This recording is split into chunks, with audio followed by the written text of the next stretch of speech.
after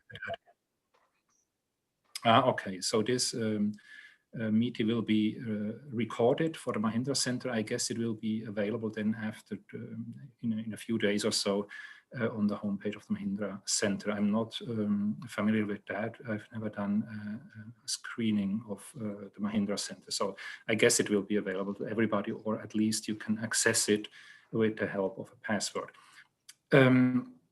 So I will, after Richard's speak about his paper, probably offer 2 or 3 suggestions how we should enter into the discussion. This will be a crowded discussion, so, and all of you probably want to say quite a lot and want to ask questions. So we'll see that we can at least make some efforts to structure the discussion. Richard Thomas is, to begin my introduction now, the George Martin Lane Professor of Classics at the Classics Department here at Harvard. He made his BA and MA at the University of Auckland in 1972, respectively 1973. And then he made a PhD at the University of Michigan in, was it 1984, isn't it? 48, yeah. Not 48, no, not exactly. And then he taught since 1987 at different universities here in the United States, first Harvard, then University of Cincinnati, Cornell, and since 1987 in Harvard as a full professor of Greek and Latin. So he's covering both fields of classical philology at the Harvard Classics Department. His main focus in research and teaching is, as you know, Augustan poetry, Augustan literature, predominantly Virgil and Horace. He has published text editions for both authors, the Georgica of Virgil and the Carmen Seculare of Horace. Excellent text edition, I highly recommend. He has written a monograph, I guess that's his dissertation, Richard, is this correct, about ethnographic tradition in Roman poetry, published 1982, and is co-editor, just to mention, one of the most recent publications, a large publication, actually a multi-volume adventure, the Virgil Encyclopedia, co-editor of this work with Jan Ziolkowski from Dumbarton Oaks. And he has, Richard has contributed to this work a large number of articles. You will find a very useful and very exhaustive bibliography of his writings on through the homepage of the Classics Department, where I found all this information as well. It is a great pleasure for me indeed to present as the speaker of today, Richard. He has an enormous interest in reception studies, but not only in reception studies, what he is doing is more than that. This is the history of ideologies and traditions. Richard is very engaged in politics, and we see this here with this paper as well, and the history of the ideological framing or shaping of classical traditions. And he is presenting here something which is not very well investigated. It's actually really research going into not yet fully discovered or fully exploited archives or texts to present us a paper about Viktor Pöschl. I should probably pronounce this in a more Austrian way as Viktor Pöschl. He is from Graz in Austria. He was from Graz in Austria, and presenting Viktor Pöschl's Virgil interpretation and put this into the larger framework of National Socialist ideology and the changing landscape of universities in Germany during the Nazi regime. Richard, I would like to ask you to begin your talk or your interpretation of your own paper, but before that, we could give a very, very warm welcome. I don't know how we do this virtually, by raising our blue hands or whatsoever. A very, very warm welcome for our friends and colleague, Richard Thomas. Thank you, Adrian, and thank you all for the waving hands. It's wonderful to see at this time, to see so many faces. That's reason enough just to hold this event, to assemble friends and colleagues from around the country. But I also see Christina Walder from from beyond the US, and not too late, I hope, for you there, Christina.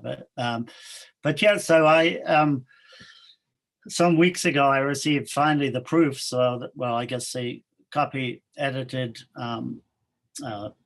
copy of this article, which goes back to a conference in Vienna, which I can't even remember when it was. I think it was about 10 years ago. But basically the conference, it died out, and then some contributors didn't want to contribute, and others did. And so this paper has been out there for some time. I won't say I'd forgotten about it, but it had sort of gone dormant for a while, and it came back, and thanks to Ward Briggs in particular and the other editors, things are now proceeding. And it grows out of research I did 2 decades ago, I guess, for the book Virgil and His Augustan Reception. So I thought I'd talk a bit, and it seemed to me to come into focus very much with some of the events in the post George Floyd and Black Lives Matter movement, and the way the Academy has been responding to, reacting to. Obviously, different verbs will work for different people and different institutions, but those political events and how we as academics, and specifically how we as classicists, respond to and deal with that. So there'll be some parts here which will be somewhat controversial, and that's deliberate, since I tend to sort of like to be controversial, as some of you know. But anyway, I thought I'd start with my own brief biography, which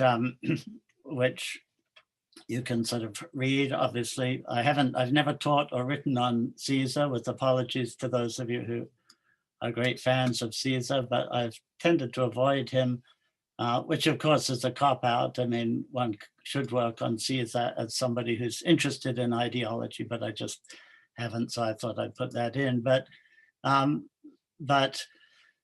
what I thought I'd quote from first is Simon Goldhill's very recent BMCR that some of you may be aware of. So what I'm going to talk about, I'm going to get to the paper in a minute and go very quickly through various points, and then open up the discussion. So I would hope that I would not be still speaking at 5 o'clock, so to leave an hour or more for discussion. But I thought I'd put the paper in some context, both personal, but also I think in terms of the field and in terms of the study of reception in particular. So if people haven't read Goldhill's BMCR piece, I think it's very interesting. It's sort of conservative in a funny way, in the best sense, and in a way sort of Goldhill sort of taking an older statesman sort of position, which is not the status one thinks of necessarily with Simon Goldhill, but that Goldhill pointing out that just in these 2 paragraphs that Macaulay is an icon for the reception of classics as an imperializing, colonializing, sexist, racist enterprise, particularly connected with the 19th century, so that where he could read Virgil and Livy to prepare himself for being an imperialist, colonialist figure in the subcontinent. And yet, at the same time, as Goldhill goes on to say, this is only part of the story.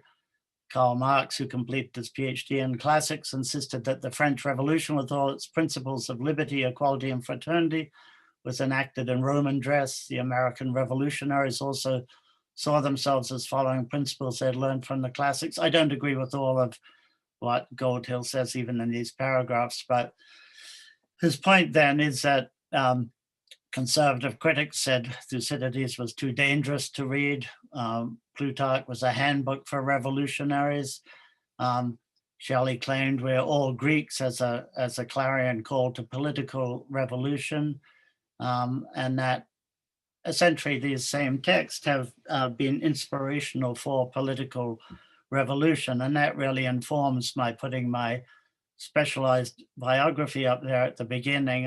My own politics, unlike the person of intelligence that Winston Churchill talks about, who would be heartless to to not be liberal when young and brainless, not to be conservative when older. My liberalism or socialism or progressive aspect has sort of stayed with me from the beginning, politically, and currently in the fossil fuel divestment movement in Harvard and in my local community with the Black Lives Matter. So I've always, at the same time, I've always worked on these so-called Augustan poets, so who are supposedly the figures of imperialism, sexism, colonialization. And it's never seemed to me that there's been a problem with that or any discontinuity there. So I find the current political climate one in which classics, and I do use the word classics, we can get to that terminology.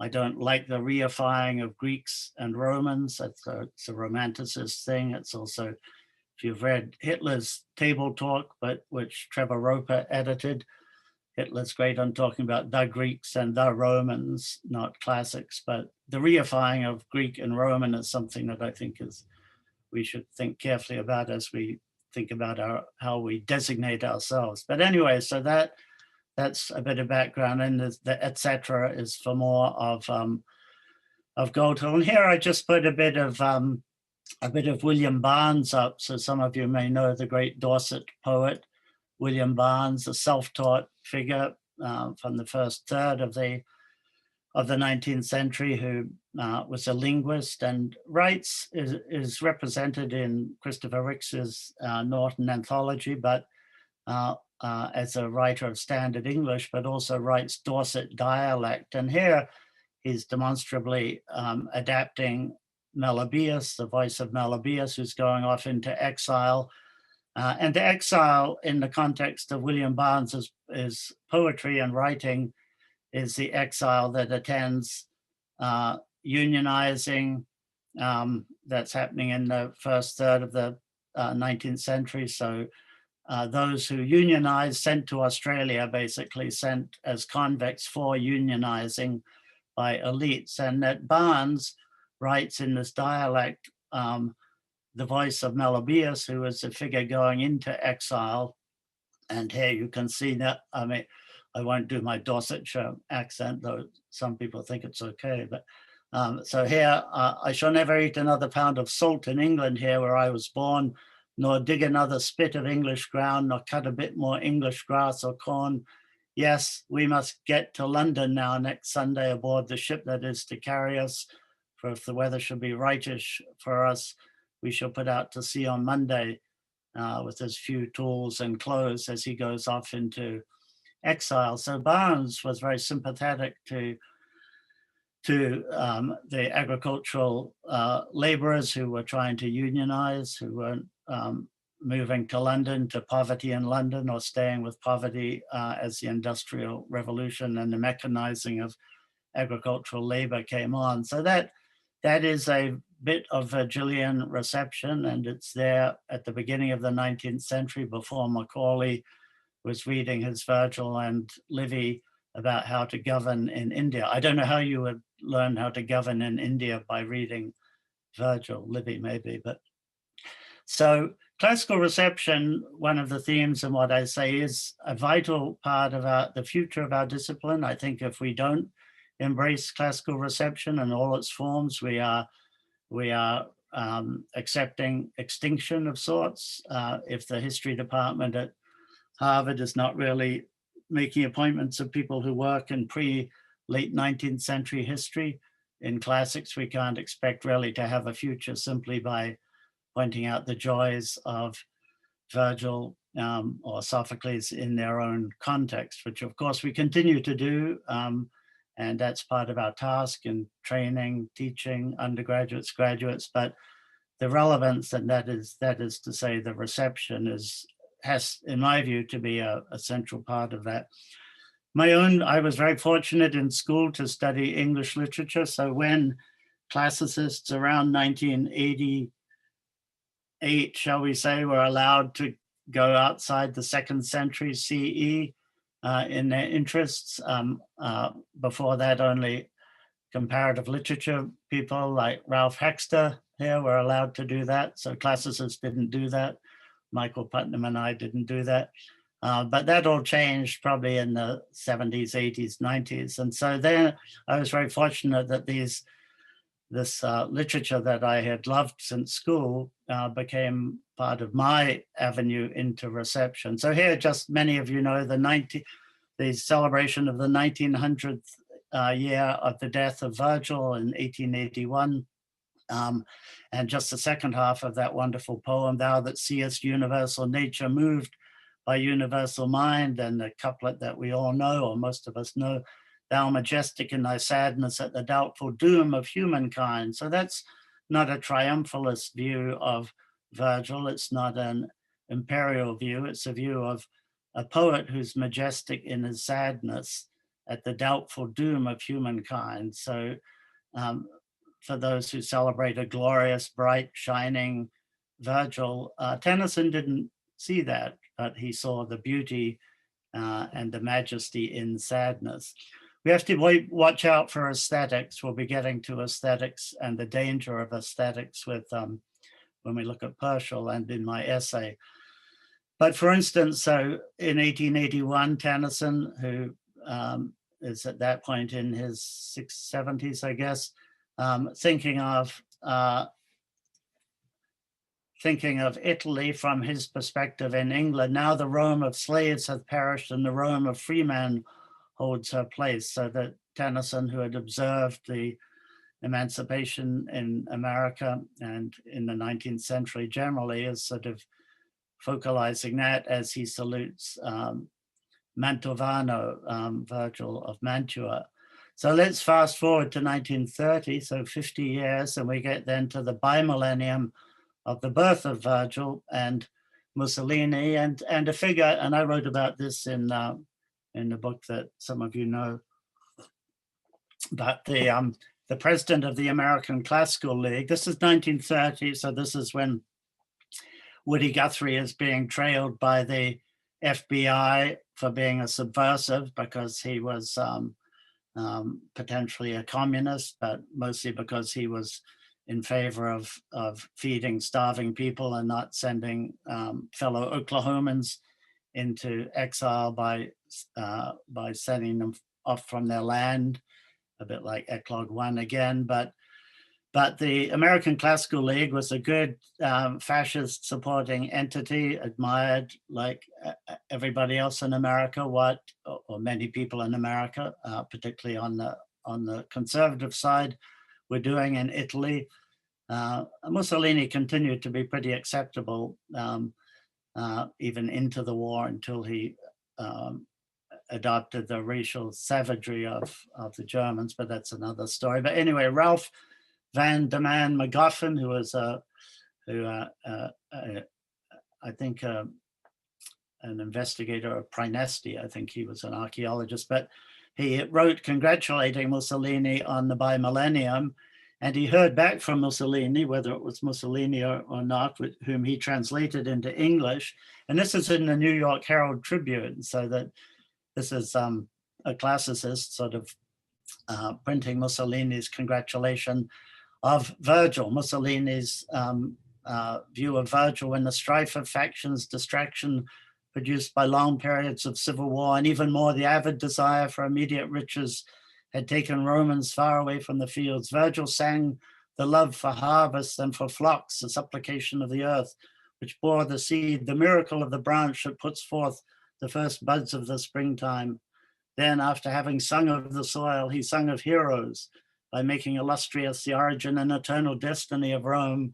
By giving to the Romans their national poem, he brought them to a consciousness of their high estate and of their greatness, thus fulfilling the highest duty of the poet, that duty which transcends all others, love of his country and love for his countrymen. The two great loves of Virgil are the basis of that spiritual movement that we have called fascismo.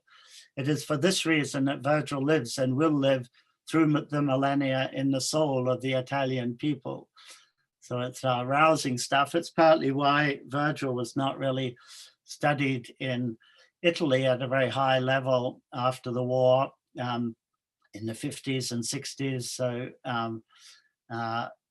but of course, that would change, but partly. And if you've been to the Mantua, to the Piazza Vergiliana in Mantua and see the various red communist spray painting on the various Virgilian statues, you can see that that legacy continues. And this is what Mussolini did in that villa. This is an Aeneas who looks remarkably like Mussolini himself. This is my own photo, but it's hard to get a close-up of the head, but it's a very blockish head, which we would see upside down on the gibbet in Milan a few years later.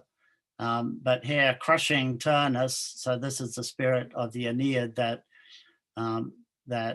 Mussolini at least depicts or conspires in depicting at this point. There are a little bit of, I guess, graffiti there. So, and the US at this point, if you look at, I was president of the Virgilian Society, and the Virgilian Society during the Second World War was kept going by Maiuri, the archaeologist who, of course, excavated the Forum for Mussolini, excavated the Cave of the Sibyl, and put up various sort of propagandistic quotes from Virgil in that site. And the reason the Virgilian Society did fine through the war was that quote that we saw from MacGuffin and Virgilian American, not just American, but Virgilianists of that period were perfectly happy with what was happening in Italy and working along with them. So I want to change tack a bit and just talk about an authoritative voice and suggest that when we do our classical scholarship, we should think that we're doing reception as well, and particularly when authoritative voices assert themselves. So here we have Antonia Flossak, who was a student of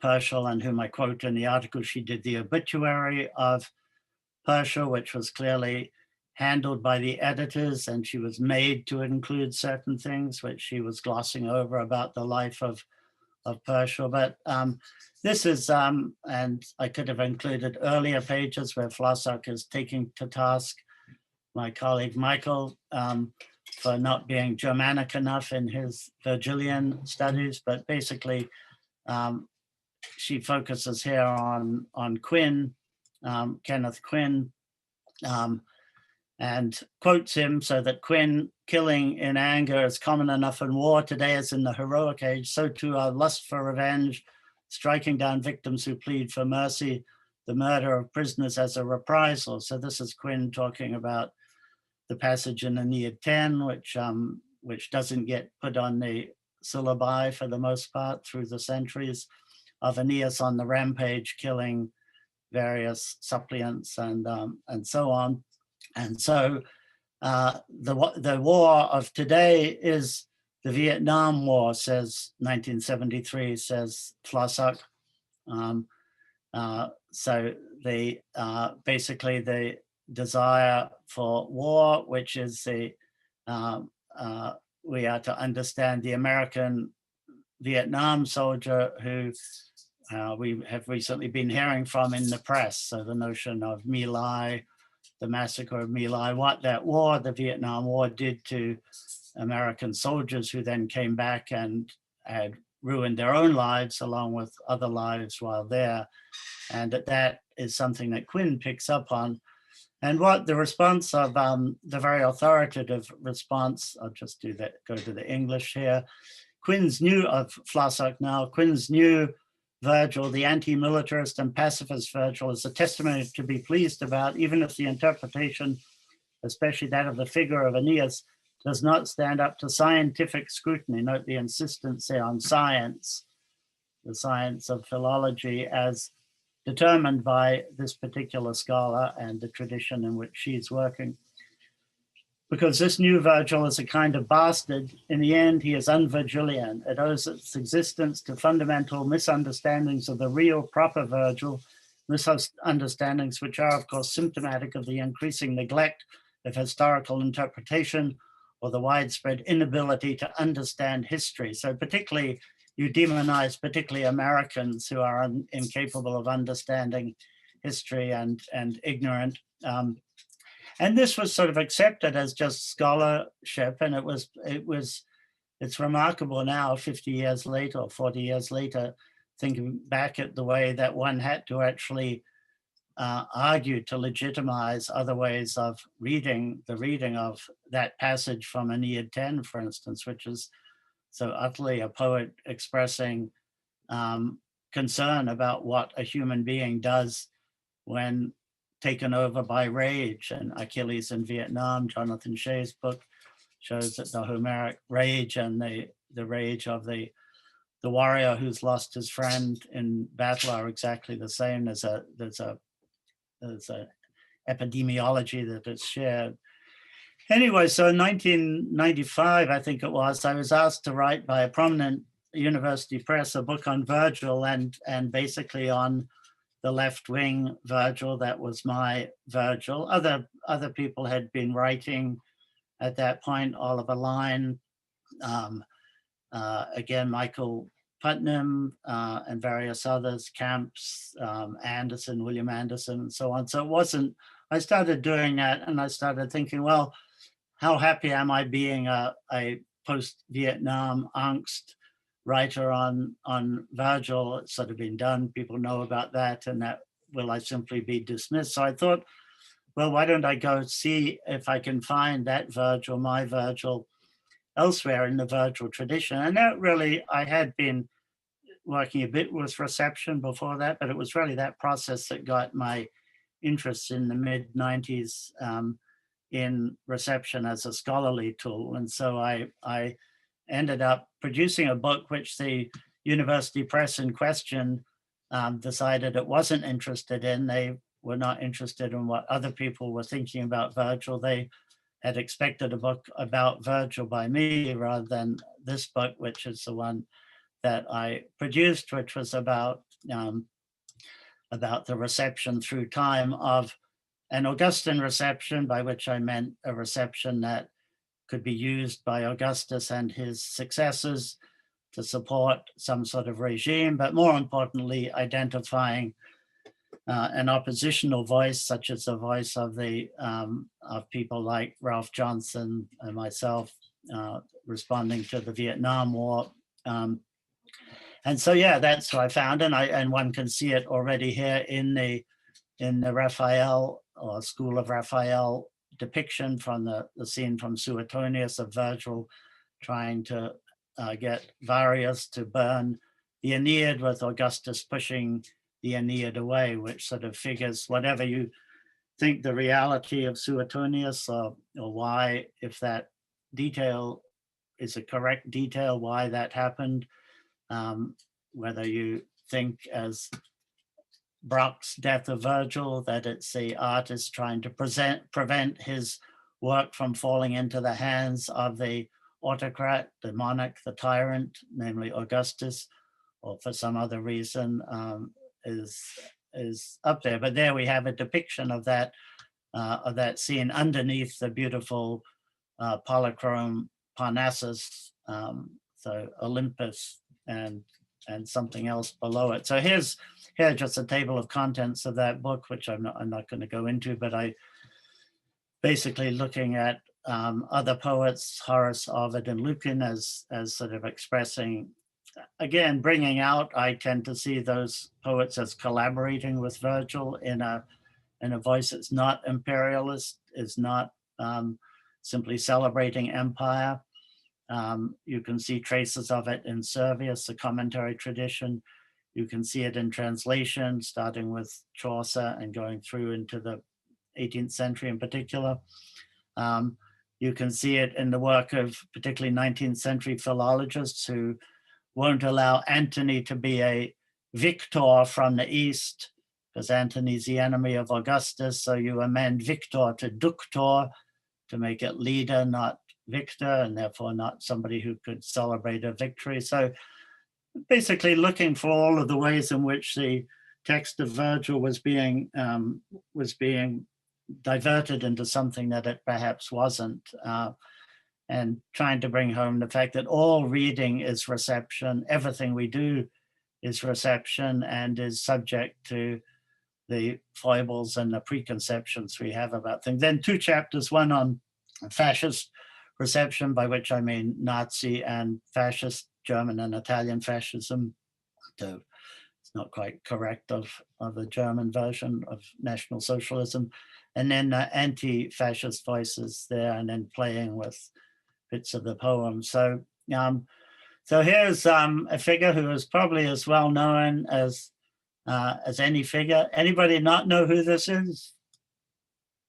This is a guy who lives with his mom, and he eats organic food. He managed to get a judge to get him organic food in prison. I think he's still in prison because he's considered a danger on the streets, whether poking people in the eye with his hat or not. But this is a figure who is striking terror into the hearts of many people, including classicists who are terrified that the use of this person's I don't think he's mentioned the Aeneid, but the use of the Aeneid or mention of the Aeneid even by people who assembled on January 6th is somehow threatening to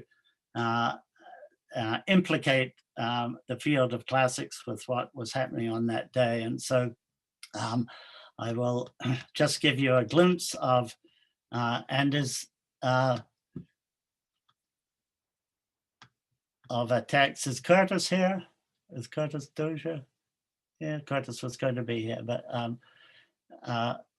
on April 27th, Curtis Dozier at Vassar, who has this wonderful blog and website, Pharos, Doing Justice to the Classics, which is trying to keep track of, and it's a monumental task, trying to keep track of the uses of classical texts by racist and other right-wing entities.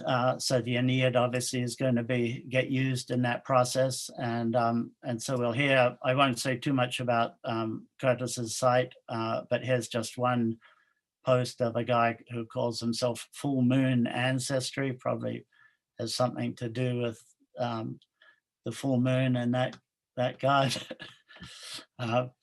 And here he has, so he takes heart that the dissident right can learn from the Aeneid, and that somehow this image of Aeneas killing a suppliant who's got his hands raised is going to, and Juturna fleeing as Juno comes in, that this is somehow going to help bring, I guess at this point, Trump back, but bring us forward. So this is a good instance of the uses of classics by the right-wing racist world that we can respond to in a variety of ways. But my sense is we should respond with vigor in pointing out absurdities where absurdities in pretty much all cases are to be found. And I'll just give you an example of how we, in my view, what spirit we should approach this to by quoting from a pretty terrible book that I came across back when I was writing that book, an official Nazi biography of Goebbels, Joseph Goebbels, written in 1933. Trash, basically that's a trash light reading book, but he fastens on Goebbels, who had studied Greek and Latin at various places, including Heidelberg.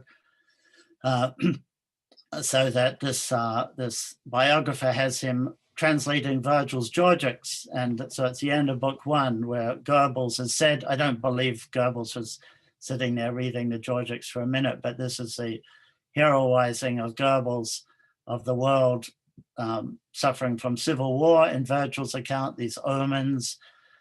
Jung Nickel continues, for a long time Goebbels lingers over one small sentence which suddenly rises before him like a distress signal. They melt down the farmer's sickle into a sword. So the reversal of Isaiah's sword to the plowshare or sickle.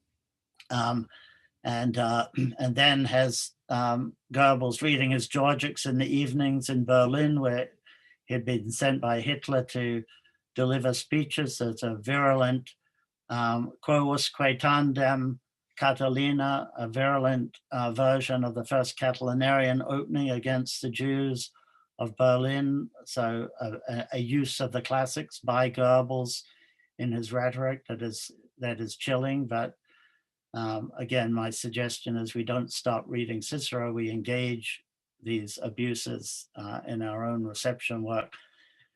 Anyway, so he has Goebbels reading about the lines in particular, do not prevent him, the young man, Octavian and Virgil, from coming as a savior to the uprooted world. So how do you, when I read that in the, I had at this point written a commentary on the Georgics, which continues to be, in my mind, the greatest poem ever written in any language.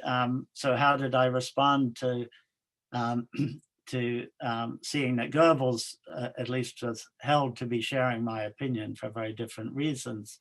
And if you keep looking, you come across, and Jim O'Hara was very helpful with me back then, you come across Bernard Knox, the first director of the Center for Hellenic Studies, who fought in Spain against the fascists, who worked for the OSS and who was fighting in the Italian resistance in northern Italy, and writes about finding himself in a bombed out shelter of a house, and there was a copy of a book there, and it was Virgil, and he opened it up and did the Sors Virgiliana, the Virgilian, put your finger on and get your prophecy for the day.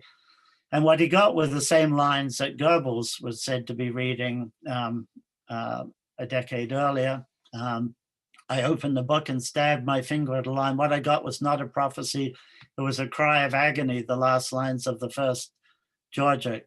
So he then summarizes the first Georgics. These lines, says Knox, written some 30 years before the birth of Christ, express more directly and passionately than any modern statement I know of the reality of the world I was living in, the hell-pocked, mine-infested fields, the shattered cities, the starving population of that Italy Virgil so loved, the misery of the whole world at war.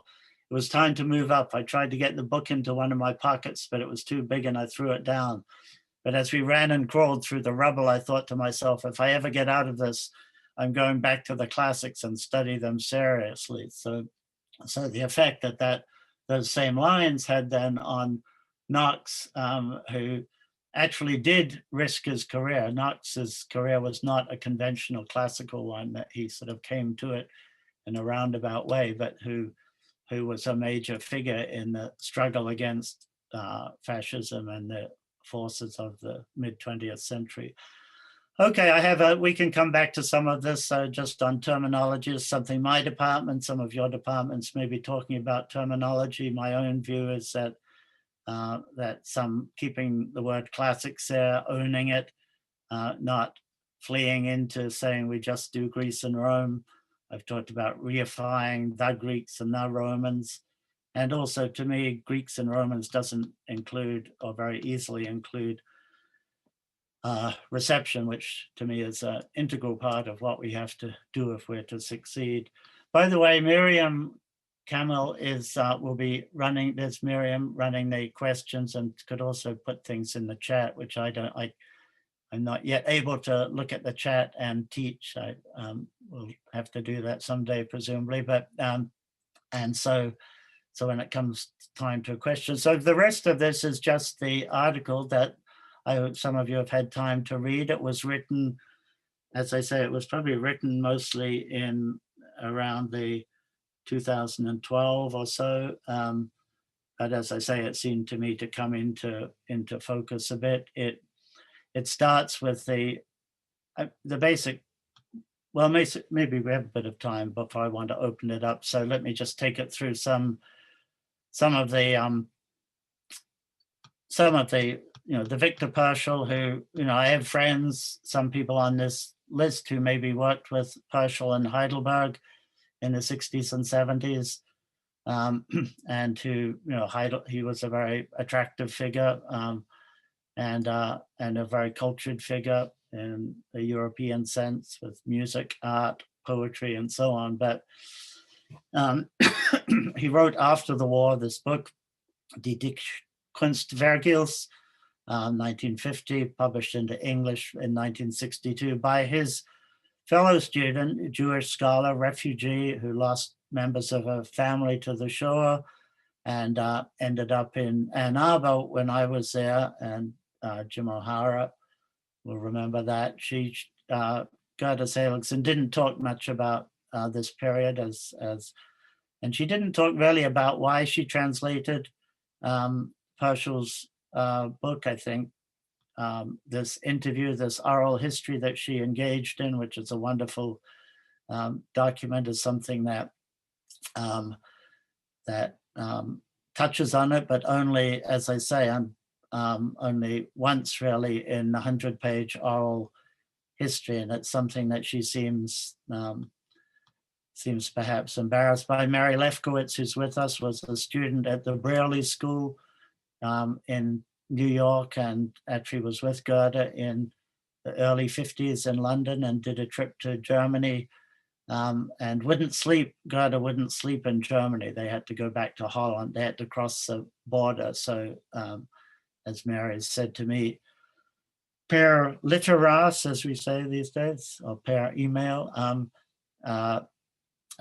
basically, there's no suggestion, and I hope there's no suggestion in what I've written that Gerda Seligson was anything but what one would expect from the fate of her family in the Nazi Holocaust. But she agreed to do it. Maybe in the 60s, a consciousness, the full consciousness of what Auschwitz and what had happened hadn't really sort of sunk through. A lot of classicists had been denazified, and the desire to return to some normalcy was perhaps maybe seems more puzzling to us now than it did at the time. But anyway, the fact is that that Purcell, and I'm just rushing through this because I don't want to do it, but one thing that she did say of Purcell that's interesting for my project, and my project was to find in the Virgil book that was published in an edition was published in 1985 in Connecticut. So it's been republished in English as just a book on Virgil and aesthetics in Virgil. And I hope that what I've tried to bring out is that the book is in fact has sort of Nazi aesthetics pretty much embedded into it, and that the continuities with a figure like Purcell are much greater than the discontinuities. And there are various ways in which one could explore that in beyond Virgil and the reception of Virgil, but that Gerda Seligson had always regarded him as a bit of a dreamer and an idealist whose dedication to poetry and art and music was the best thing about him. Of course, whether it's the best thing about him or whether it's just a different facet of his fascism is another question. So anyway, so there are, and you have all of this. So that's why I'm partly sort of scrolling through it. But Purcell was particularly successful in erasing his Nazi past. For somebody who had joined the SS early and joined a party early and was appointed to positions that he wouldn't have been appointed to if he'd tried to cancel his party membership, as he once claimed. And there are a number of German and Austrian scholars who have been sort of, particularly Franz Römer and Sonja Schreiner, for whom I need to give thanks for help with some of the archival aspects of this. But that Purcell was quite successful. And so the fact that he set up in Heidelberg and in the 60s and 70s was a locus of people visiting. He lectured in the US. That's a very complex story, that there were some classicist Jewish figures who knew exactly what he was. And I don't get into that here so much, but Jim Tatum has written about that. Anyway, so I compare a bit with the whole de Man story, and here I think the Paul Morrison, who in the Poetics of Fascism argues the continuity between the journalism of de Man's early 40s and the accomplishment of a mature theoretician, which is explicitly a continuity of collusion, complicity in the operations of power, so that there isn't a break in de Man's writing. And I had tried to do the same thing with my work on Pershall here. So yeah, I guess I'm going to move us forward to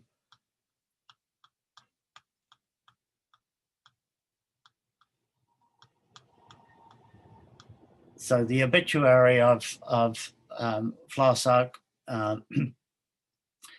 So in her obituary, the author discusses, and this is now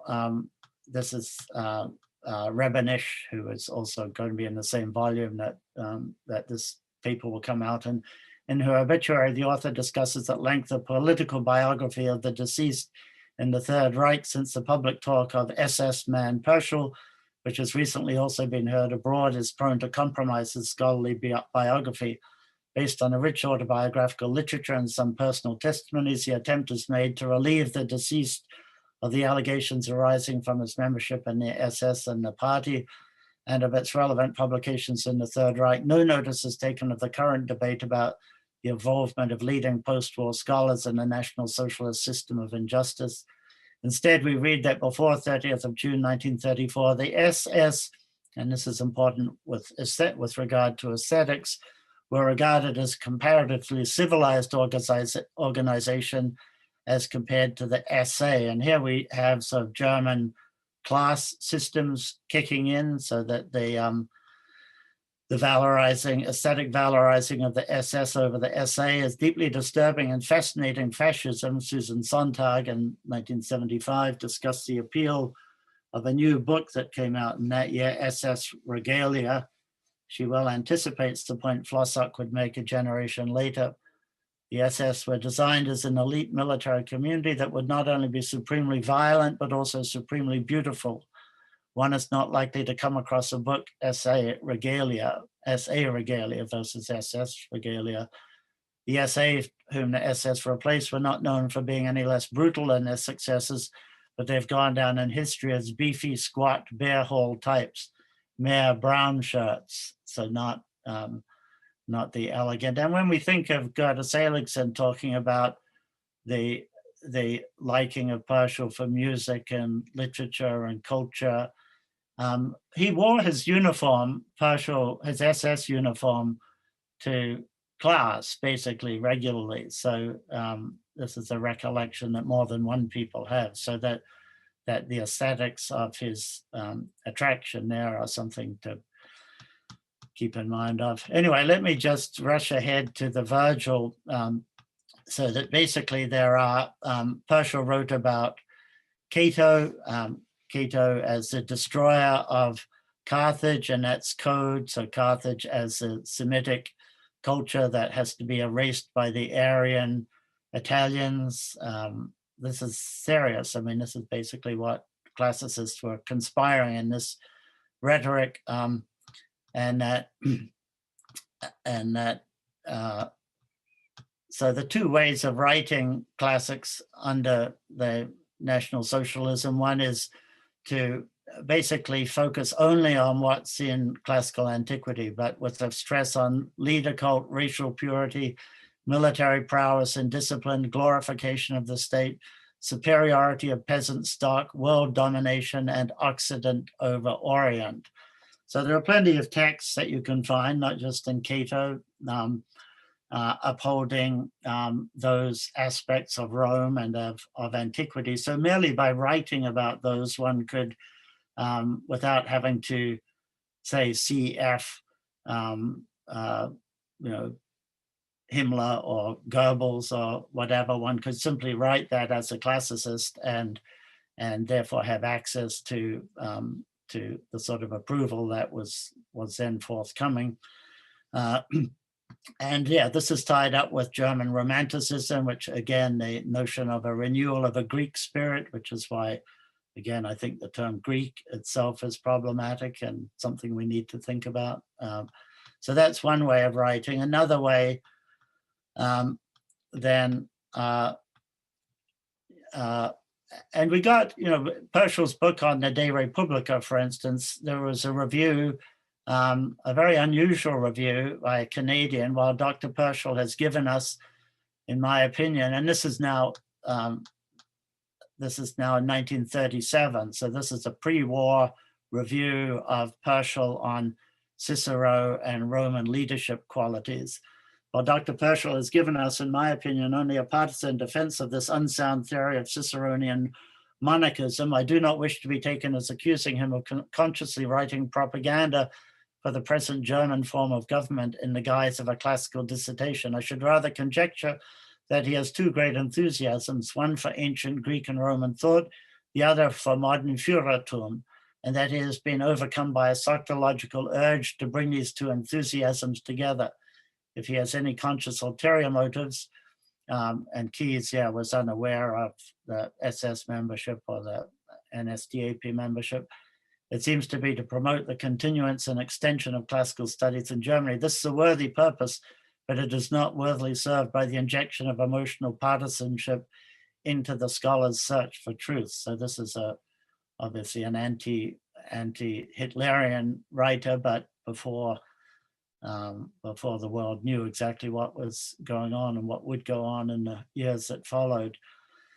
And Purcell republished these works, and this is a very interesting, particularly in the Wissenschaftliche Buchgesellschaft series after the Second World War, the republication of these basically Nazi works of classics which were nodding and winking towards Nazism. So if you could republish it with a different cover, but otherwise completely unchanged, you could say, oh no, I was just writing about Rome, I wasn't writing about Hitler. So it's a very subtle game that was played, but I think a game that once the ability to read as post-structuralists, so once, we're able to deconstruct in ways that we weren't in, many of us in the 1970s, I think we can see precisely what's going on. And that really sets up what I think and what I wanted to do with there are all sorts of things here, very strange and troubling writing about the basically turning Hannibal into a sort of a Semitic figure who was to be crushed by the new Romans. There was the SS set up an institute, the Ahnenerbe Institute in Rome, to investigate Etruscan infiltration into pure Italian Arianism. Get that, okay? Because the Romans came down from Europe, so they were Indo-Germanic. But the Etruscans, with their hooked noses, maybe came from elsewhere. And you can look up the Pauli Vasova article on Tyrrhener, on the first half's written in 1939, the second in 1945. And there's a great difference between the way the Etruscans are treated in each of those volumes. But basically, Cato the Elder, because of his, Carthago delenda est, that's basically write that into anti-Semitism and mid 20th century European history, and you see what's happening. And this is now, again, the powerful blue-eyed Sulla, the pure Nordic Augustus. These are just sort of fantasies that we all know about what skin color Italians and Greeks did not have. But that's all sort of gone. And we get an access to it, and Adrian Staley has some wonderful work that he's done on Riefenstahl and on that I hope he'll share with this seminar too. And it's a field that we need to be looking at. There's one article that gets omitted by Flassack as she's gathering the manuscripts of Purcell. And basically it's an article on Cato, and just trying to find it.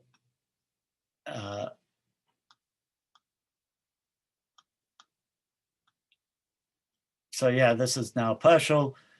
Cato, the Italian from Tusculum, from an old farming stock that had made great achievements for the Roman Republic in serious wars, also connected by blood with his strawberry blonde hair and blue eyes, as he is portrayed in a Greek epigram to northern, specifically old Italian peasantry, fought in the Hannibalic War as a soldier, military tribune, and quaestor. Again, the sort of the Hannibalic War as the ancient metaphor really for the Occident's crushing of the East, but really by the East we mean Semitic cultures and specifically sort of Jewish culture. And here's Pershal again. So in all likelihood, so that the good philologist knows that the name of that there may be a sort of in Porcius, there may be an Etruscan linguistic sort of connection. So in all likelihood, Etruscan name Porcius and the origin from Tusculum, which discloses already in its name an Etruscan foundation, proves nothing conclusive for a blood affiliation of Cato to Etruscan nationality. So he may come from Etruria, and the name may have connotations or associations, but there's no blood affiliation. So Cato's not Etruscan. He doesn't have any Jewish blood, and I'm not making light of this. I mean, this is a scholar whose work was, who basically got a chair at Heidelberg in 1970, so 1960s and 1970. And yeah, basically we need a Cato who is a pure Aryan as somebody that we can follow. We get Wilemovitz, this curious essay by Wilemovitz. The best thing that happened to Wilemovitz is he died a year before the National Socialists were elected. Had he stayed on a few years and kept saying some of the things he was saying about the Italian people to the south who have found in Virgil their national poet to revive their national struggle. Anyway, but likewise Wilemovitz, the name Maro and Mantua was Etruscan, but that does not necessarily mean that Virgil was of Etruscan descent. It would not matter anyway, because he always felt he was Italian and his father was a Roman citizen. So he's okay too. He's not, there's no Etruscan in there. And again, this just seems bizarre to us, but these are the great figures of Greek and Roman philology that have their greatness. I'm not denying that, but anyway, so going ahead to after the war, I have some stuff there that you can talk about. And then the continuities and discontinuities, and that was Ward Briggs, and Ward is only reflecting the common view, so that the Virgil book written in 1950, written in the 40s when Pershal he had a bit of trouble getting denazified in 45, 46, but eventually got back in with the help of sympathetic friends, shall we say. But the Virgil book was seen by many as a sort of a mea culpa, as a sort of an apology, and as a retreat into pure aesthetics away from ideology.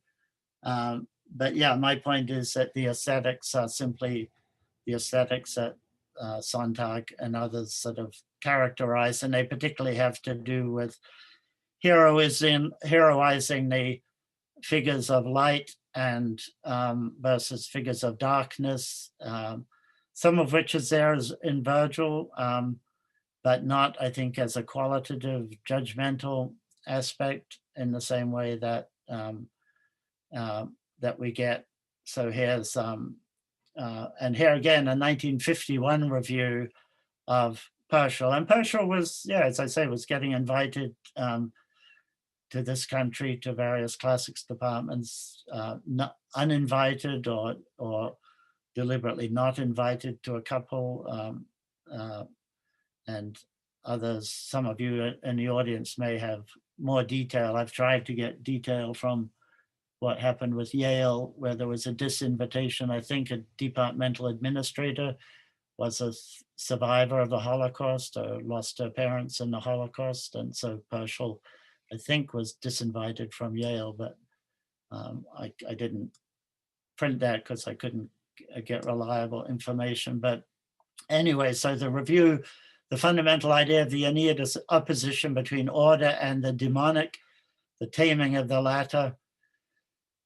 This interpretation is perhaps not entirely satisfactory. It suggests a kind of dualism that's alien to Virgil, and that, I think the Virgilians on this panel, are readers who have seen that you can't read, as Ralph Johnson said, any poem that's simply about good conquering evil is not going to be read for 2,000 years and seen as complex in the way this poem is. But and yeah, so in this review, so Kayatri was seeing Turnus as being a demonic figure, but not so appropriate to Dido. That's the success of Virgil's poetry with Dido, perhaps, but the success of his poetry with Turnus in the last 100 lines of the Aeneid would suggest the same sort of thing. But T.S. Eliot, who is a great poet and whose poetry I love, but who's implicated in this whole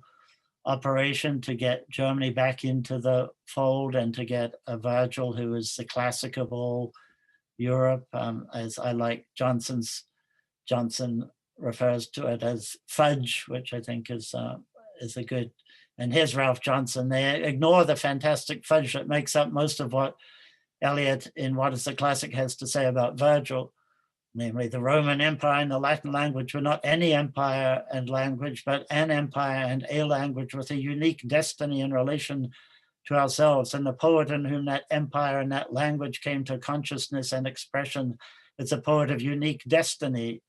And as Ralph Johnson says, home run with bases loaded. That's one of my favorite quotes of in classics. This is what Büchner and Pershall needed, a living and authentic Weltdichter vouching for the authenticity of a dead and in recent times dubious Weltdichter.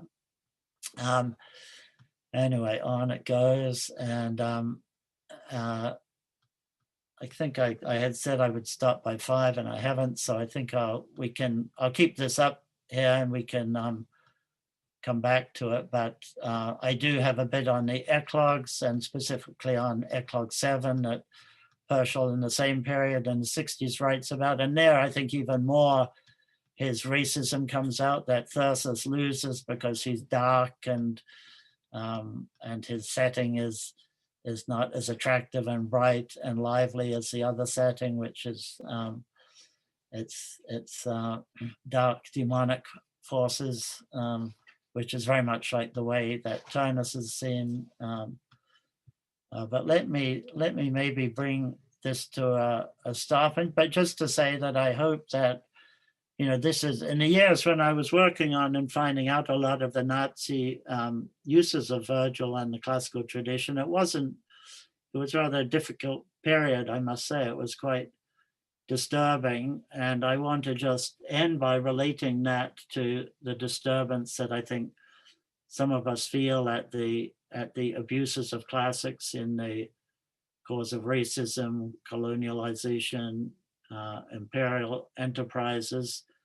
But to say I did come out the other end with my ideologies intact, and with my utter belief that these texts are timeless, but they're only timeless if we treat them as texts which have something to say to humanity, and something to say to a humanity that struggles with justice, with equality, and that diverts them back from the abuses that they are. The number of people who have said to me, Virgil is an imperialist, is, it doesn't bother me so much now, but I hope at least I've shown one of the ways in which it's not Virgil, it's in this case Victor Pershall, who needs his Virgil to say something and makes him do so. Now you could claim I need my Virgil to say something, and I've been critiqued for going too far, critiqued by friends and perfectly progressive liberal classicists, and that's fine too. But that basically it's human critical minds which are operating with these complex and beautiful texts that it's our job to keep going. We can, or you can, those of you who are younger can decide it's not worth it, but I hope that's not the case, and that I hope that the notion of reception can become integral into everything that we do. Otherwise, we abandon the texts to those who would abuse them and mischaracterize them. So we have to stay engaged, in my view. But let me stop right there and maybe hand it back to Adrian and then to Miriam, who can have questions. And do come back on the 27th to hear Curtis Dozier on Pharos and on picking up on, I'm sure, some of the themes that we're thinking about here. So thank you. Thank you. Everybody can hear me, I guess? Yes. Thank you, Richard. This was fascinating and really helpful. I think I understood your paper somehow different now than I did before. I take this opportunity to thank also Alison and Miriam Camilo as the two who will organize here the raised blue hands and so on, and also specifically Alison for the poster for this lecture or presentation. And so these two will help us. I'm completely unable to do that. I cannot handle this, so I'm happy about that. I would like, before we start into the discussion, to bring to the fore, to point out one thing, just to give you some ideas, hopefully. When we look at Richard's paper, we see clearly that this has kind of a tripartite structure. There are three larger parts, which in a way, and these are the typical questions we probably ask when it comes to the history of science or the history of National Socialism, that we try to ask these questions in a proper way and to investigate it in a proper way. So what I would like to point out, there are three parts in this paper. One is, let's say, history or history of in a proper way. This is the personal, the individual destiny, so to say, the biography of Pöschl, how he made career, how he benefited from the opportunities offered by party membership and by joining the SS, this kind of individual corruption of a promising scholar. This is basically history of the period of the National Socialism in Germany. Then we have a second part, which is again history, but also a history of science, the Nazification of a complete university, Heidelberg, which has amply been studied. It's a test case, so to say, what happened actually at German universities, and a very prominent university. Heidelberg had an enormous reputation in the beginning of the 20th century, and let's say at the moment when the Nazis took over power. This was the university where Weber, the founder of modern sociology, was teaching.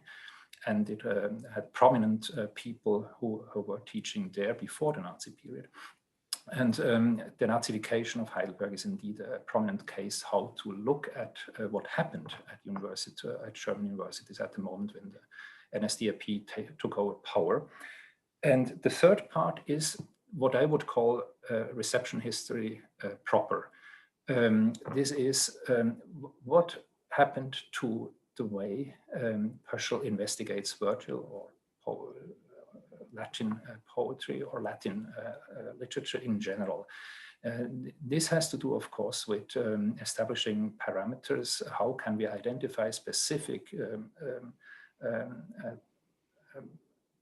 how to say, key issues, key terms, key points of investigation nursed by these authors writing about Virgil or other Latin authors in the National Socialist period and beyond that, as Pöschl did. How can we establish something like fascist aesthetics at the end? Which is a term I don't really like, because when we talk about Germany, then we should probably say this is a National Socialist ideology rather than just aesthetics, and it's probably not fascist aesthetics. But so we have these three parts, and the question might be, what do we gain? What kind of insight do we gain when we look or when we mingle these three different angles under which we study Pöschl and his work in two different periods of his life, the Nazi period and then the period in which he wrote his Virgil book. What do we gain? What do we learn for the field, Latin philology or classics? What do we learn about careers in the NS period in Germany? What do we learn about corruption of individual scholars? And what do we learn about how the interpretation of a specific author, like in this case, Virgil, changed through these 20 years or so in which Pöschl was studying and publishing about Virgil, apparently as a Nazi. This is just to give you some thoughts. Otherwise, I would just say, let's open a discussion. Everybody can feel free to join in now. And I mute myself. Yeah, I think the easiest way is if people with questions raise their Zoom hand, then you'll come right to the top of the list and I'll call on you.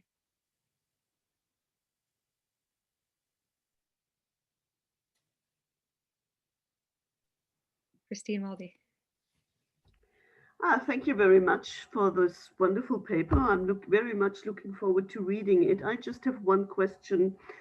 How do you see the position of Antonia Wlosok in all of that? Do you see her as somebody influenced by the National Socialistic ideology too? Is she a second-hand Pöschl, how should I say, follower who writes the same things as Pöschl in her Virgil books?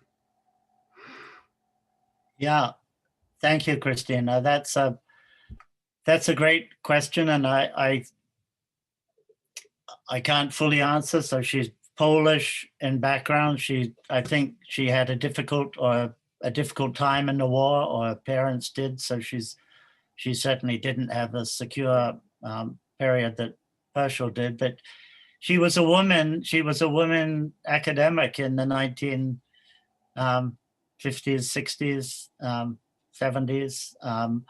She clearly followed Pöschl, but I think that quote that I started with early on, it's not in the paper, but that she was offended by the American mapping of Vietnam onto scientific German scholarship is something that, so she thought that you can't do that with Virgil, because Virgil, that's a bastard Virgil, as she said, to see a pacifist. So she won't allow, she would be somebody who would have said the Romans didn't think in a certain way. And whenever anyone says the Romans didn't think such and such, I say, wait a minute, which Romans are you talking about? I'll show you that my Romans can think more or less anything.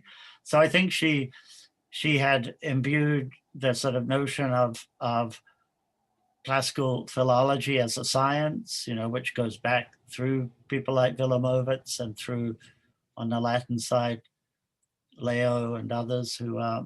So I'm not really answering your question. I think that after his death, and that's now, we're now into the 1990s, when she insists on saying he joined an organization when he joined the SS. I mean, to say he joined an organization is a euphemism that suggests, is that just protecting the memory of a teacher who in whom she didn't see that side? And I don't know what, he was a translator. He was in the SS, and he was a translator for the Luftwaffe in Bulgaria. So who was he translating? I don't know, presumably prisoners. And he was in the SS. So we just don't know about all of these things. So we don't know his past, and that it's easy for us to, of course, criticize, but Pöschl managed to get a second career and free himself from this association for many years. And I think she helped that process, and she seemed to be vested in that process. she's somebody that Nicholas Horsfall, who's who was very much a anti-Augustine reader of Virgil, so she depended very much on Horsfall lent particularly for her, and particularly her work on Roman religion in Virgil, which is very important and which is not so much ideological, but so I think I didn't know, I never met either of them, so I don't know anything. You see, she's one of my predecessors here in Mainz, so I met her and I talked with her about that, and I inherited her Peschel books. And for example, I have her Cato article with her notes here. Oh, really? Can you send me a... And also here she wrote something about where she tried to figure out how Nazi Peschel has been. And I know that she was forced to delete things in her Gnomon Right. obituary, where she would have written a bit more about it. So this footnote was not written by her. Right, yeah, and I have a bit about that in the article, I think particularly, Yeah. she was made I can made make a both copy of this and send you her notes if you yeah, like. please do, send me a copy, I'd love to see that. Thanks, Christine. I guess Andrew has a hand up. Sorry, Richard, do you mind if we stop the screen share? Oh, sorry, do you yeah, wanna- okay. yeah, sorry. Yeah, oh, that's better, yeah, sorry. I think that was me, and I remembered to unmute myself. Thank you. That was a really fascinating and important paper.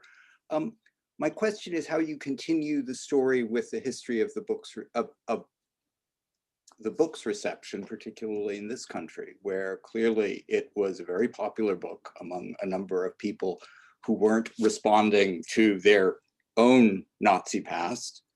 And in other words, I mean, it seems to me that these ideas are contextualizable in a number of very, very different ways. And I'd like to sort of try to understand what the potential of that contextualization is for this argument. Yeah, that's a great question. It's a book that I read, and not in an ideological way. I never thought it was a great book. I thought its best thing was collecting all of the similes for wild animals. It's very handy for that. So I used it, and I'd be interested to hear about what Jim O'Hara and Leah Cronenberg and others have made use of it. But it was, to me, it was an okay book. It was sort of about, and I didn't notice some of the light and dark imagery, and that's something that our own racism, our own attempts at anti-racism to notice, color terms as having import, that dark is bad and white is good, right? I mean, Shelley Haley did a piece on, on how to translate Albus and Ater, and, which might have seemed absurd to me 20 years ago, but which now, my own thinking has changed. So I think part of our own education around that means that I would read it I do read Peschel. I haven't read him, I dip into him, but I don't remember being disturbed by reading him in the late 70s and 80s. And maybe I'm overreacting, but I do think those passages that I pick do show something that is an aesthetic continuation of treating the Occidental and the Oriental, the light and the dark, the Olympian and the chthonic. I mean, it does seem to me that it's simply it's simply a shift in register. It's not a change in any sort. Didn't really answer the question, but.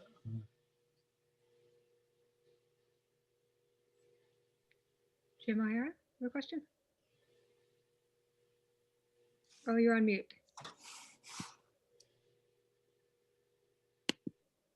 Okay, unmuted. First, I want to start off. I once had donuts with Peschel. One of my teachers at Holy Cross was Greg Carlson, a Jesuit, who had grown up speaking German in Milwaukee. So the Jesuits sent him off to Heidelberg for a PhD. And then one day he just said, my teacher is coming to have donuts for breakfast. So I had donuts with Peschel.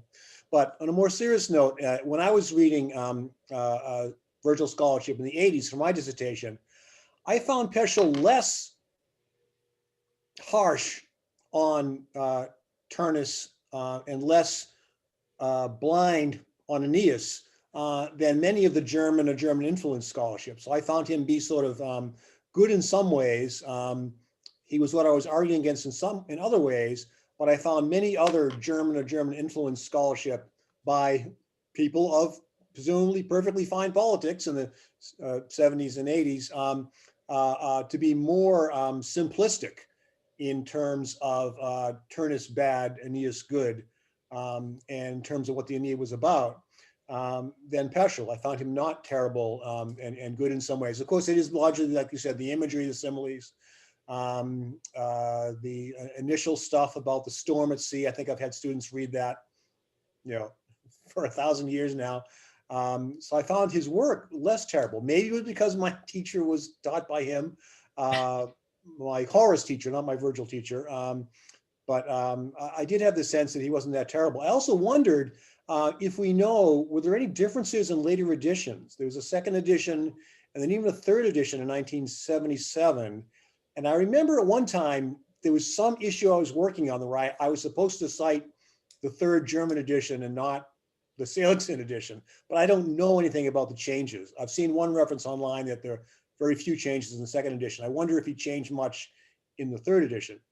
So Yeah, I think Horsfall talked a bit about that, the change in the second edition. Yeah, I think, I do think in 1947 or 48, when he started writing this book, he had a year, he didn't have a job.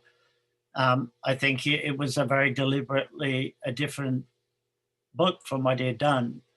And so, yeah, particularly, he does have some very, or some preferable statements about that Aeneas Turnus opposition. I think within that very conscious attempt to do something that was purely aesthetic, I do think the aesthetics that are racialized in other contexts do sort of creep in, and I guess that's what but I think you're right. The book's something of a paradox, which I think you can read it,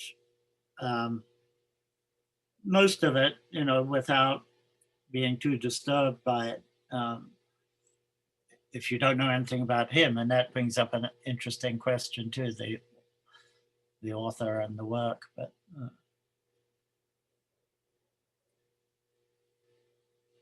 I guess James, Miriam, did you see James there? Yes, he's next. Hello, thank you for the talk. I had a question actually about this aesthetic continuation that you note in the article, because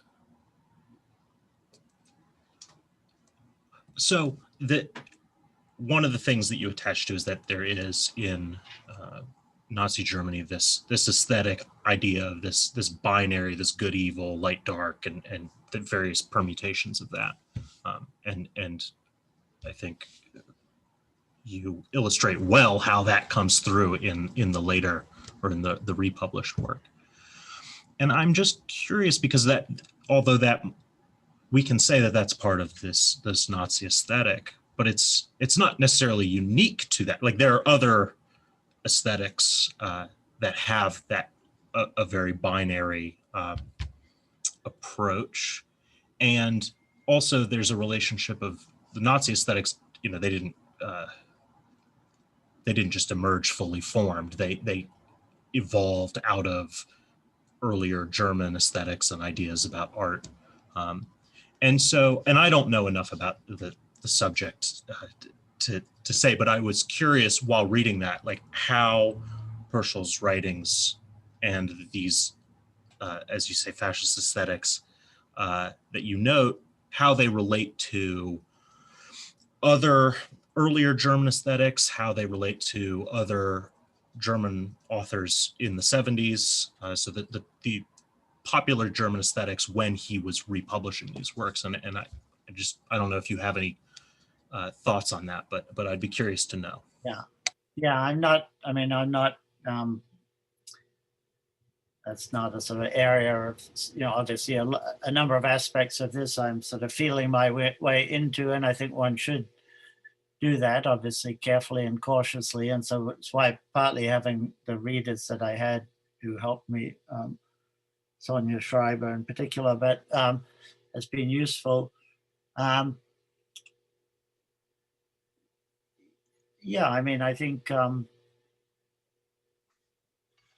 do think that the work that he did on Cicero and specifically Cato, as I tried to bring out, is sort of the aesthetics of that are in line with what he's, what he then does in the Virgil book.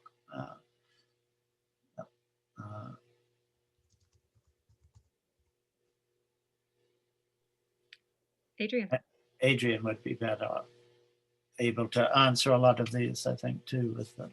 No, it's rather a question. I'm really interested in that as well. And as I said before, I wouldn't call it aesthetics. It's really about the ideologization of an author here, Virgil, or of, let's say, a part of Roman literature. And I was wondering whether you were thinking about including into your article a little bit more about what we know, let's say, for example, from the publications of the movement of the so-called Dritte Humanismus, Werner Jäger, Right. with this journal, Die Antike. It was, of course, not an official journal promoting Nazi ideology of the classics or so, but certainly these were what I would call the parameters of how a Nazi framed or shaped classical interpretation of the classical field could look like. And then we have also, remember this 2-volume publication, Das Neue Bild der Antike. Right.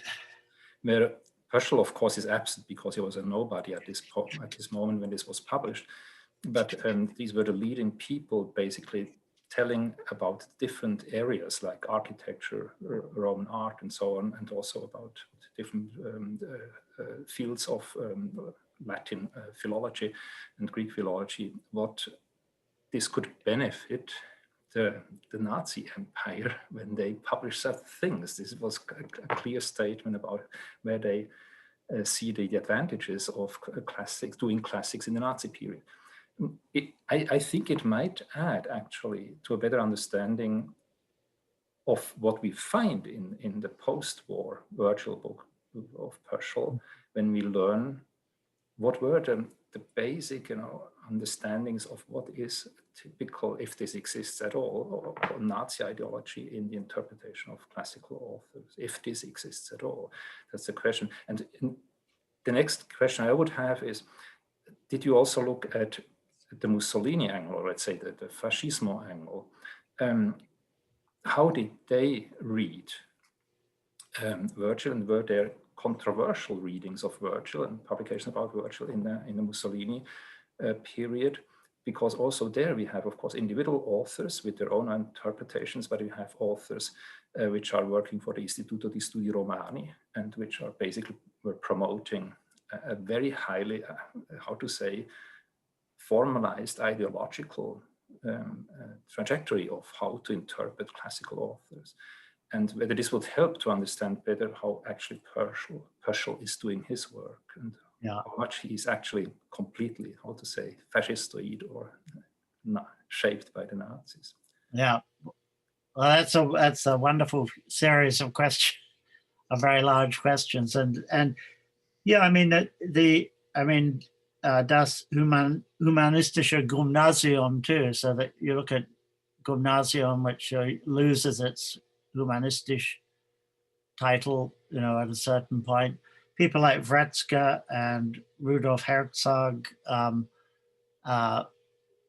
Berver, of course, so more in the ancient history area, I think. So that Berver, in particular, and Altheim were quite active, and I think the the Nazis, Himmler and the Nazis, were much more interested in historians and archaeologists sort of proving Indo-Germanic bases than they were in the literary stuff. And keep in mind, the Nazis were not, they were suspicious of Italy and Italians, even though they were honorary Aryans in some thinking, and they were also inferior in others to the true Nordic Germanic. And even the classical mythology is in competition with a more Nordic, non-classical, so different pagan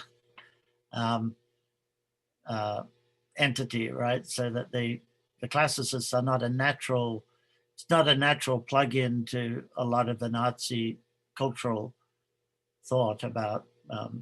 And Mussolini is, completely different, and partly the bi-millennium, there's a Mostra Augustea in 1936 and you must know the museum, the Orientale, right? Down between on the way to Ostia, which Herbert Bloch, a medievalist, was actually working on it.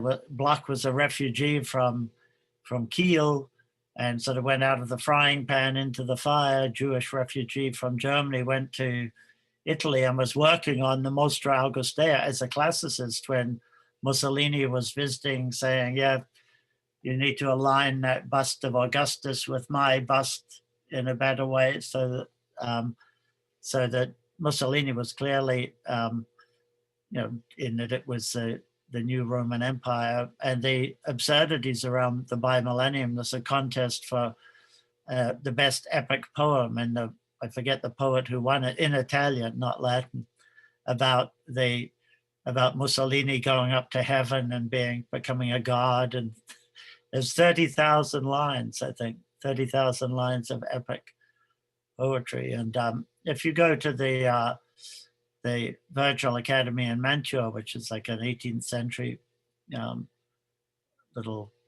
it's a nice building, but it's recent, and it's particularly, the Mantegna started the Piazza Vergiliana in Mantova, but there's just one Mantegna statue. It's the fascist statues that then got added to that, the one I showed you of Aeneas as Mussolini crushing Turnus. So the Italian thing was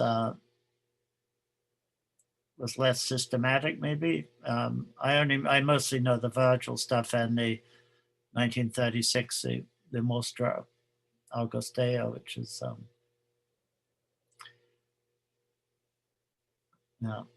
So Ralph has a question. Ralph and Froma have questions. Miriam, sorry, it's your job. Miriam, go ahead. Ralph, go ahead.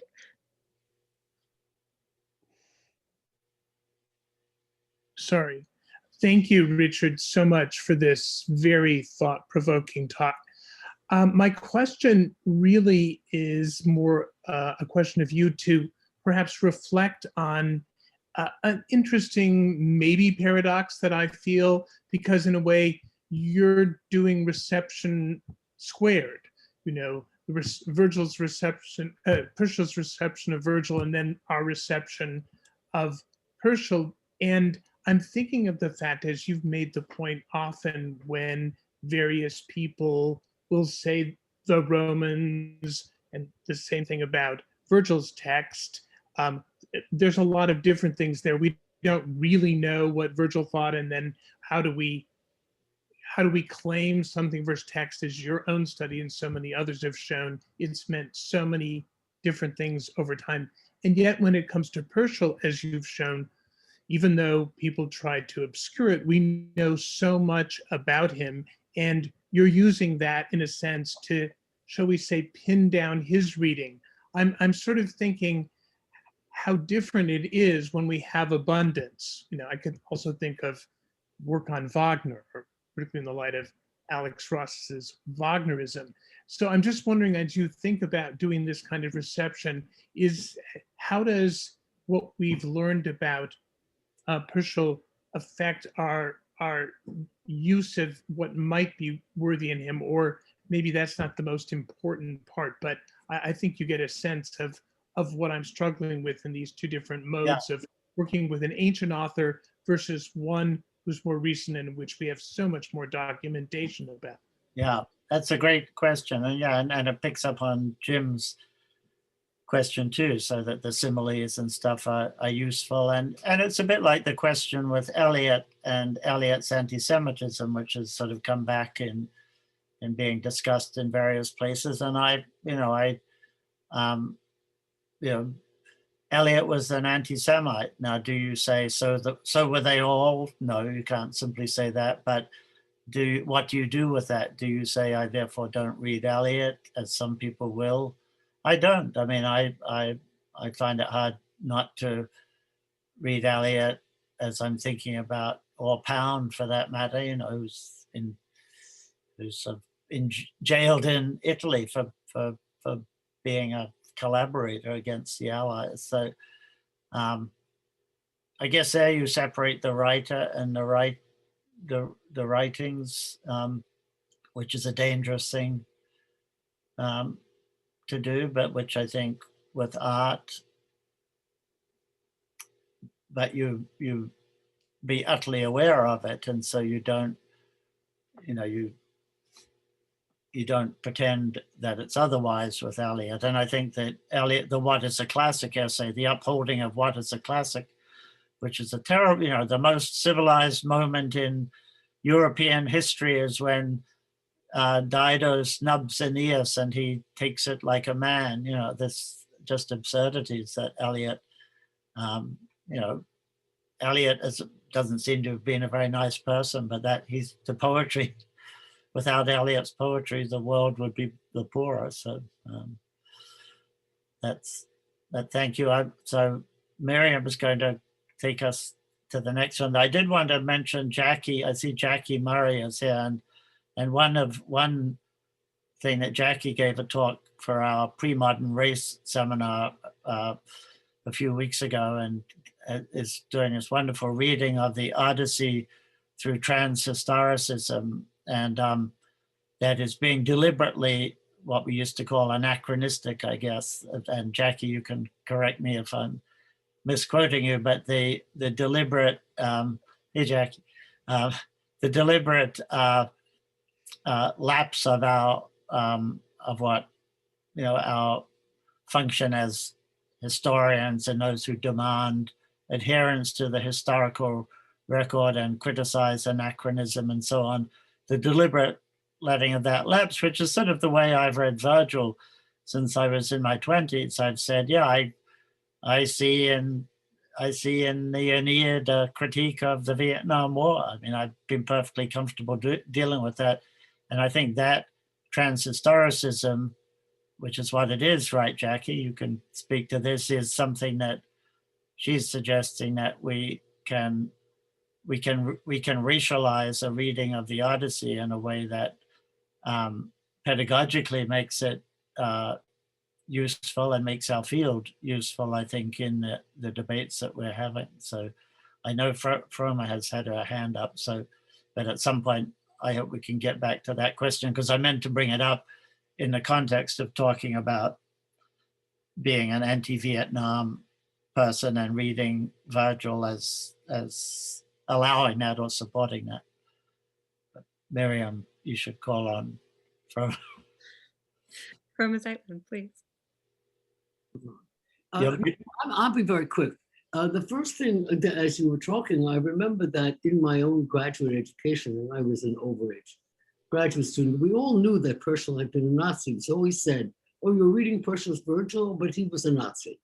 That didn't prevent you from reading it, but it was the kind of a tag that went along. Excuse me. And the other one who comes to mind was Schottewald. Right. Schottewald was a Nazi. We all knew that Schottewald was a Nazi. So, I mean, that was just something, and I'm not sure how we processed that, but it became, in terms of evaluating the work that we were reading, I don't think anybody, but I don't, was, they weren't at the top of the list, but they certainly were known to us to have this very terrible past, as opposed to other German scholars who came after the war. Trying to think of a few, the one that he's not Rostock.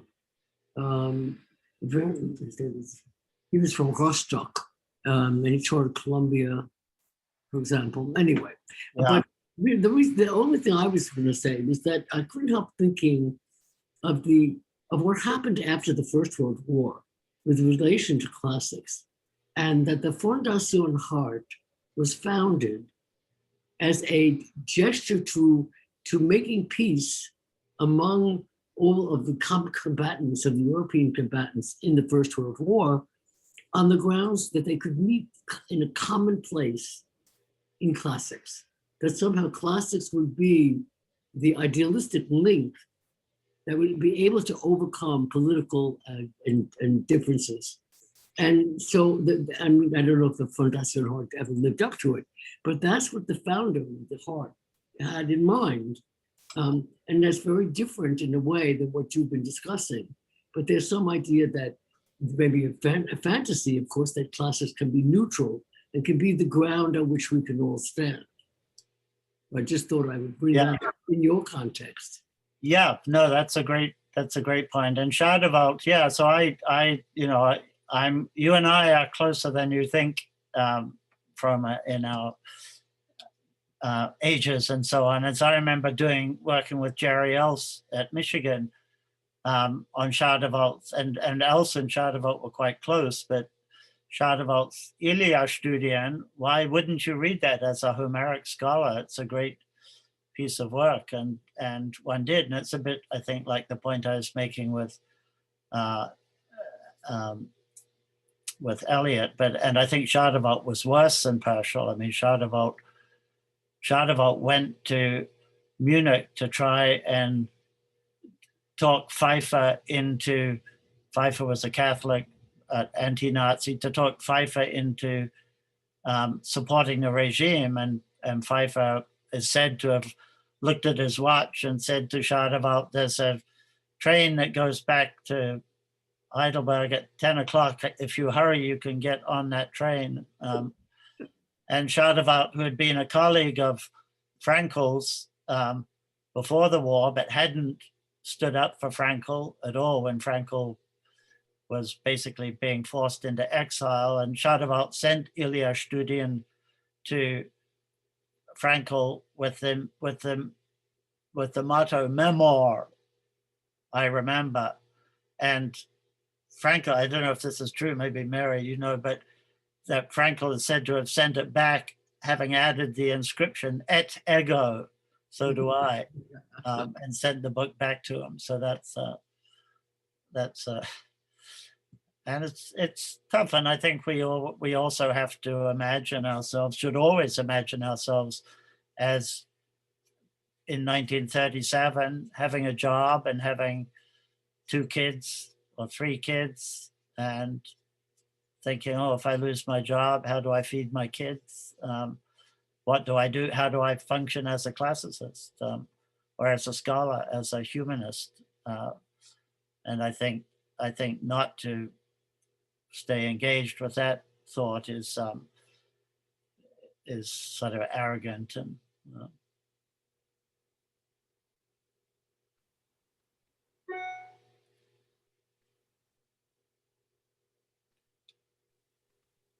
Charlie. Richard, thank you so much. I really enjoyed this talk and the paper as well. I have sort of again, asking for you to speculate on something, if you would. Because the presentation, at least, was given in this somewhat in reaction to or informed by the climate in which we find ourselves, the questioning about the state of our discipline and the like. I'd be curious on your thoughts as to whether this sort of history of scholarship can enter into the public reckoning of classics, or do you think it's accessible to most people to say, to put someone like Peschel out there, or do you think the contours of the public debate are not such that we could explore some of these questions more publicly? Just because I know you have interest in engaging with people beyond the classics, beyond the academy when it comes to reception. Yeah, I mean, that's a good, and I think Curtis can Yeah. talk to us when he visits, but that image, I won't put it back up again, but that image of the end of the Aeneid, that person who thought of the Aeneid and dreams of Trump sort of as Aeneas, which I quite like that, Trump as Aeneas, or Aeneas as Trump, but one can deconstruct that image, that is an image of a textual reality, a very, a reality that's troubled. Maffeo Veggio did a 13th book of the Aeneid because he was troubled by the fact that Aeneas killed a suppliant. And that's what Virgil gave us, because he wanted us to be troubled by the killing of a suppliant by the person who founds Rome. So that it seems to me that you can, without getting into the partial, but that we all have a duty to be public purveyors of our discipline. Either you give up doing it and say, and most of you are too young to do that, you give up and say, okay, we go do something else, or if you believe in the merit of what it is of the discipline, you engage. And I think you have to engage, and that a lot of that's going to mean engaging with people who are I won't use emotive words like stupid, but who are pursuing erroneous readings or applications. But again, it's not to say that you can't see in Pindaric poetry or Platonic philosophy, you can't see a potential for upholding aristocratic, I won't say white, but aristocratic male training as an ideal that emerges from those texts. But that's not the full picture, right? It's not even within those authors, that's not the full picture. So I think it does mean we have to get out of our departmental cocoons, But the one thing I'm adamant about is we can't retreat. We can't just say we're like French studies, and no offense against French. We just do Greek studies. We don't, we have nothing to do with these abusers of classics. We just do X, Y, or Z. I think that's like it or not, our discipline has been enormously influential. But the reason I showed William Barnes' eclogue of a Virgilian figure going into exile, and the empathy that creates, is that there's always a flip side to the imperialist use. And as I say, I think that it's easier to find the empathetic voice in a poet like Virgil than it is to find the triumphant voice. The triumphant voice in the Aeneid is on a shield that's commissioned by Venus and produced by Vulcan. It's not even a primary narrative voice. So you can point that out too. You can look at who's speaking, and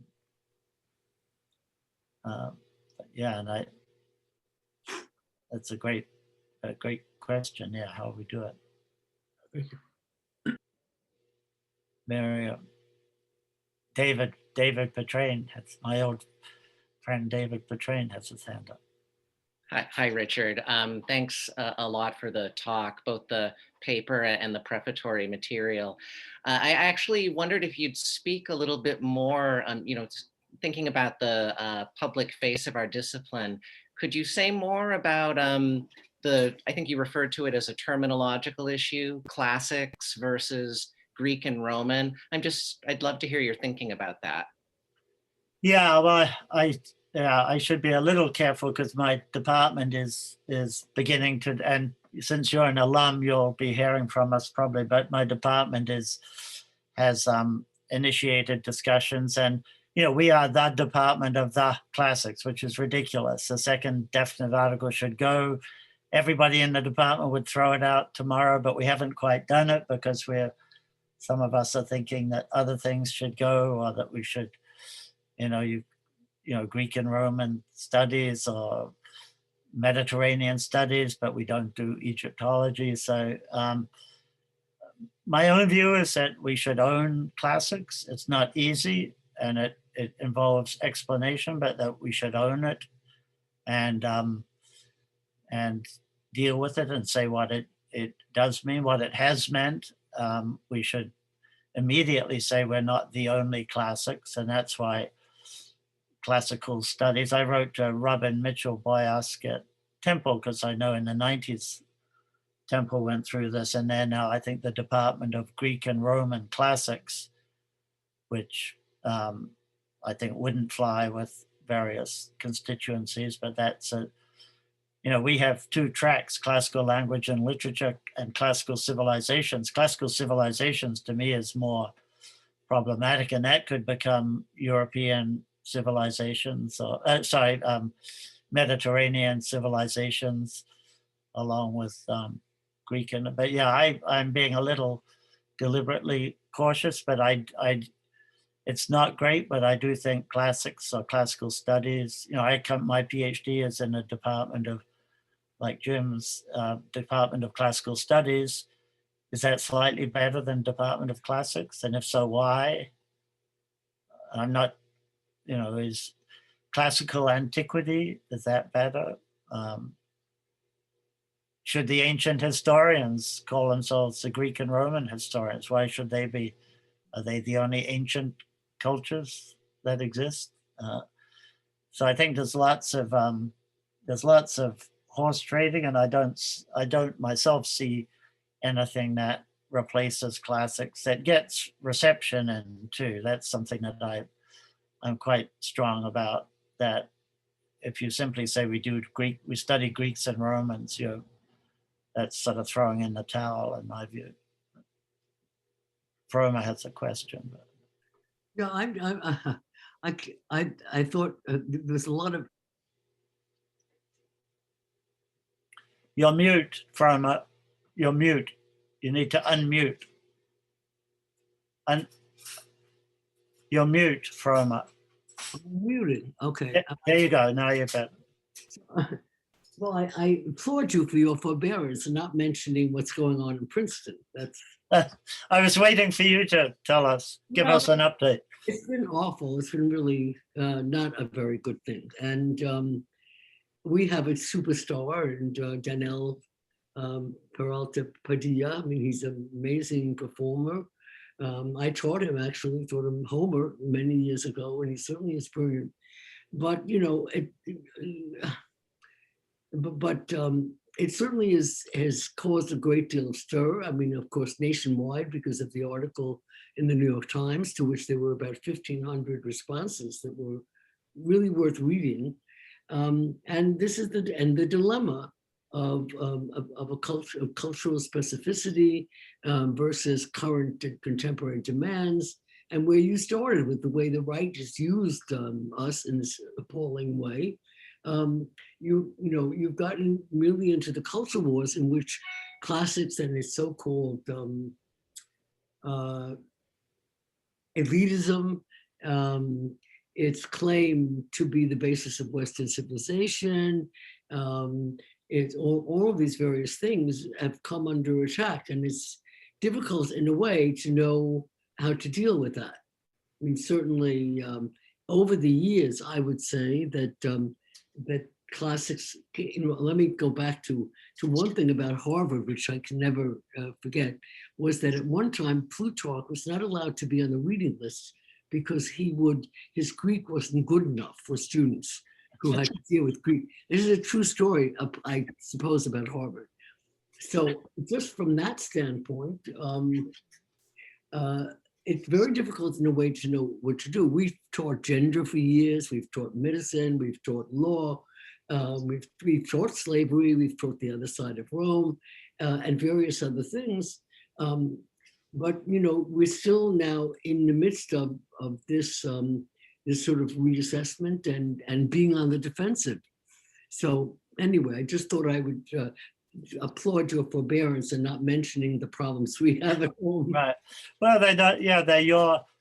I mean, they're problems at Princeton, but I think Darnell's article, and I was there in San Diego for the thing that he relates, there's a reality about the field and about that and about his sense of what happened. I think we need to just, that it came across as the only, and we are recording this, by the way, and it will be available on the Mahindra Humanities site, but I think that there are other stories, whether Johanna Hanink's response, I know Barbara Graziosi has a response, not a response, but has had slightly different points of view. I like Shadi Bach, who's just translated, second woman translator of the Aeneid, who some of what I said today, I think would resonate with Shadi, who has read my paper, but namely that Virgil's been used and abused by different ideological polarities. So what do we do with that? What do we do? And my own view is that saying do X or burn it down is not that's not where I start. But I can sympathize with. I'm a white male, so what right do I have to say that one might not feel that,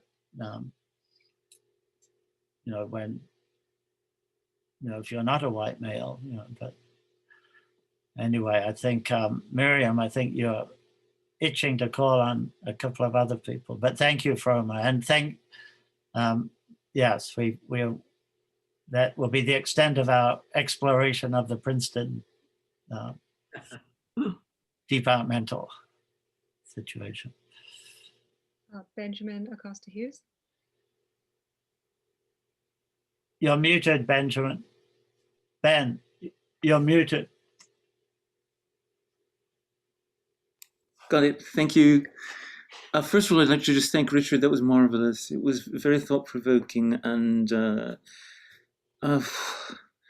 a very good sort of reminder about some of the problems of reception.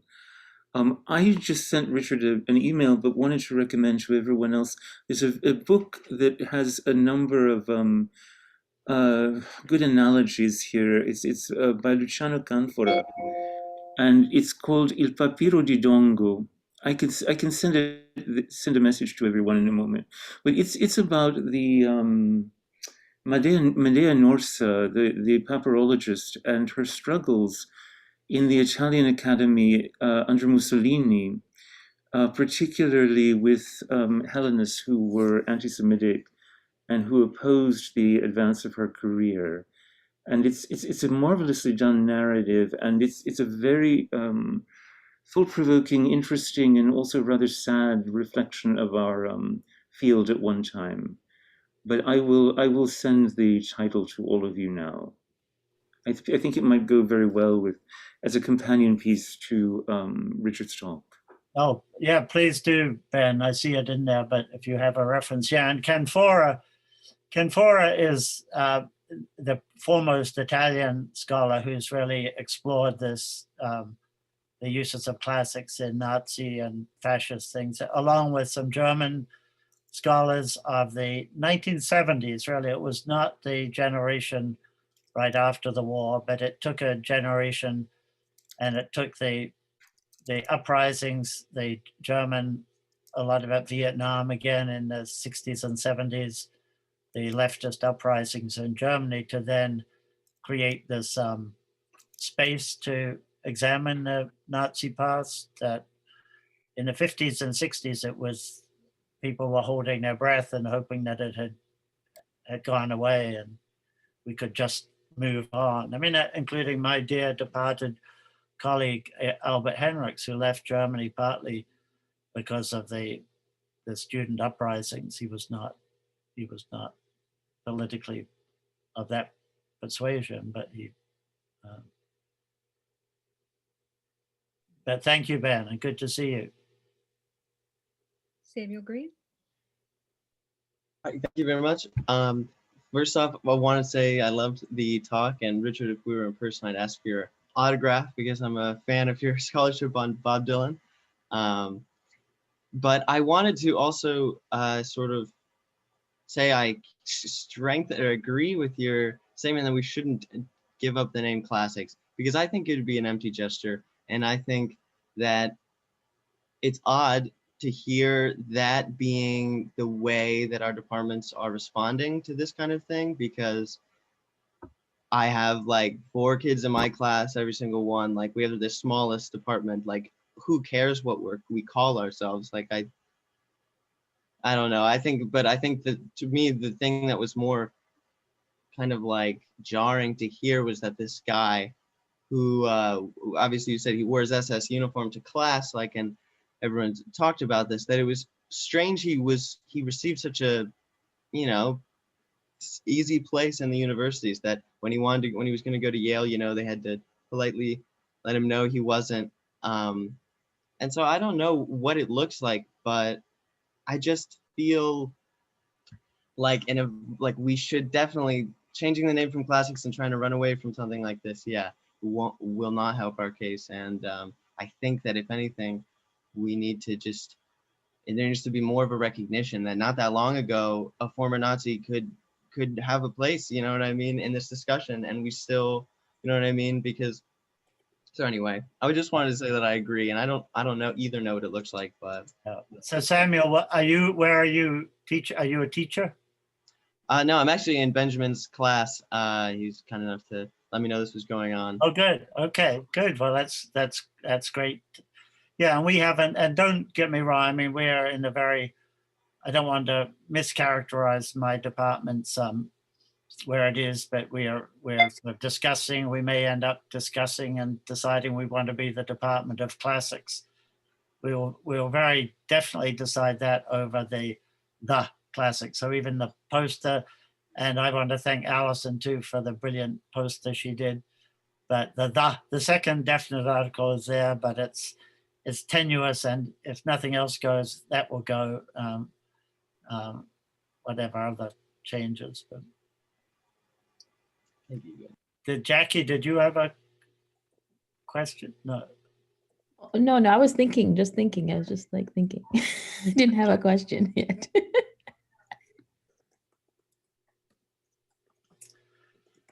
Well, I guess I can make a comment about this classics. I am in a department of modern and classical languages. So, and the classical languages include Chinese and Arabic, as well as Greek, Latin, and Hebrew. So, but when we actually have if you're majoring in classics, though, you're Greek and Latin. But we have had discussions about, can we pair, say, Greek with Hebrew? Like, I'm really interested in doing Jewish writers in Greek, and so it would be good to pair a student who's interested in that, a classics under Greek and Hebrew, or Chinese and Latin, since there's a lot of China Latin translation stuff happening. But in our departments, it's possible because it's the language department. We're always just the languages. Right. So yeah. I mean, we have historians, so they wouldn't be. They wouldn't be too happy with that. Right. Yeah, the history would have to have their own fight over that. Well, this has been wonderful to have all of you here. I think I should hand it to Adrian to close it down, but I also want to thank Miriam and Alison in particular. So that's Miriam, Alison, and Adrian have been sort of behind this, and it's been wonderful to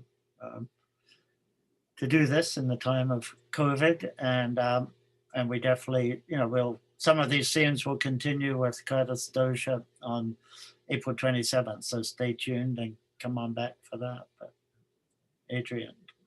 I don't have anything to say. It was wonderful. Thanks to all of you who participated and helped to stage that. And indeed, we will. His name is Curtis, isn't it? Who will talk the next time? This will be in April now. Yeah, April 27th, I think is the date. And I will continue, but probably only in fall, then with a presentation which I gave in several classes about, staging the body in Riefenstahl's movie, and how does Riefenstahl in the prologue to the Olympia movie sacralize the Nazi regime by using Greek statues and the Greek landscape and Greek temples to create basically kind of a framing of Nazi aesthetics by using the classics, actually. I think this is just my opinion, but I think indeed, of course, reception studies and the history of scholarship and the history of the field is the way we have to go, just to see what classics has been and what we have done and where we stand now. It's just, you know, looking at ourselves, what the field has done, how this field the field of classics has been involved in ideologies, has been abused, has been claimed for what it cannot be actually. And that's the first step to do that, just, you know, looking at the own field, at the history of the field. That's an important step. I grew up in that in Germany in the 80s, and then it was a discussion about are the classics the roots of Europe? And we as students were heavily opposing that and fighting against that, and said no, that this is just you know, European tradition to claim antiquity as the roots of their own civilization. This was a claim made. This was ideological. It was not a natural historical event that classics are just the origins of us. Quite to the contrary. And we're fighting against that and saying that's not true. Classics, antiquity is not the roots of our civilization. This is cultural. This is part of the cultural history of Europe, that this has been claimed. And I see some of this again here. We have to fight for our field by laying open all the claims which have been made in the name of classics, or with abusing classics for something else. That's the first step. And I'm talking here about somebody, I conclude with that, somebody who certainly has known Pöschl in Athens. And this was an archaeologist, actually a genius in architecture, and he was the one who was publishing several volumes during the Second World War about temples in Olympia. He was the main architect of the Olympia excavations during the Nazi period. And he was a very high-ranking SS officer, much higher in his, in his charge than Pöschl has ever been. And when the Germans went out of Greece, he became the vice director of the Wirtschaftshauptamt of the SS in Berlin. The vice director, and this particular administration was responsible for the logistics, and the buildings, the architecture, and the facilities to build the concentration camps. So this archaeologist, famous in his field, was responsible in a very high charge for the Holocaust, and how to deal with that in a field like my field, classical archaeology. Now, his publications are still they're setting the standards of the publication of the architecture of Olympia today. We use them basically on a daily level. But he was the man who was, the second one in charge of making the signatures that they need in Auschwitz, this and this kind of machines or buildings or whatever. No. We have to face that and to deal with that and openly address that and write the history of our fields. That's the way to go, to make clear that these fields have been abused, and we are openly addressing that actively. That's a gloomy but great note to end on. And and that the application of a field is not the only possible one, or even the one that makes most sense and across time. So thank you, Richard. It was wonderful. Thank you. Thank you so much. Thank you all. Good to see you all. Thank you all. And thank you, Marion.